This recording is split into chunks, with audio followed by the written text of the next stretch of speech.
Yeah, that'll work. First off, I'd like to start by thanking the board for allowing me the privilege to address the body. It's been a while. The last time I think I had dark beard, now it's gone all white, so it's been a few years. I also want to apologize, I have to speak quickly to get through all this in the time allowed. If I go over by less than a minute, I please ask for your grace to allow me to finish.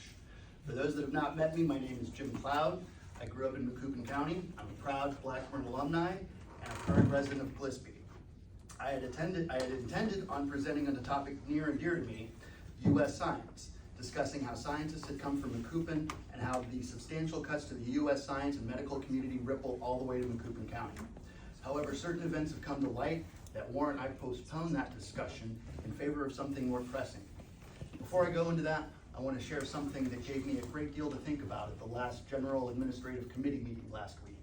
I saw a number of board members that worked to help turn a divisive topic into one that I think the majority of the room felt was a healthier compromise. I'd like to personally thank Bernie Kell, Close enough. very appreciate it, Jim Iverson, Ross Adden, John Blank, and Larry Schmidt. I want to, what you did was real leadership, and it's exactly what I'm looking for. What I want to point out is that this is a Macoupin County-led, this is a Republican-led county board.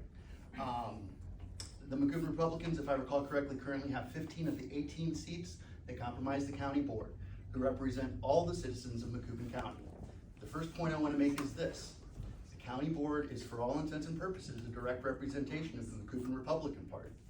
What the Macoupin Republican Party does, in my opinion, also directly affects our impression of how our local government bodies are doing their job, given their overwhelming power on this board. I believe that one of your members is lying to the general community, and it makes the Macoupin Republican Party look like liars.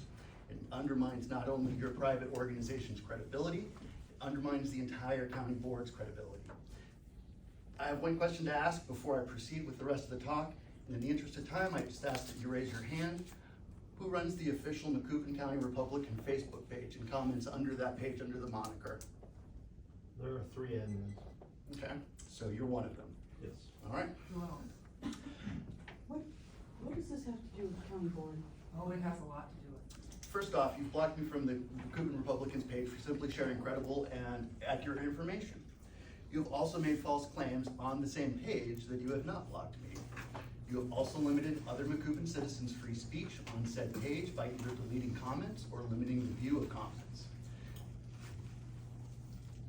These are not comments that would get banned normally under any reasonable, unbiased local Facebook page, especially one that is supposed to represent the principles of free speech.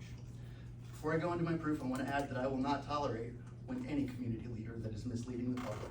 I firmly believe that any deception by any local government leaders hurts all of the fine citizens of Macoupin County, regardless of your party affiliation. Pete?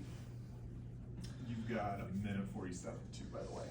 This was a post from August 30th, 2025, made on the Macoupin Republicans page. Honestly, a very neutral post in my opinion. I'd like to draw your attention to the comment that Carol Sanders starts. Pete? She is exercising her free speech to express her displeasure with MAGA using scripture. Pete? Here's Aaron turning up the volume into an ad hominem attack on her.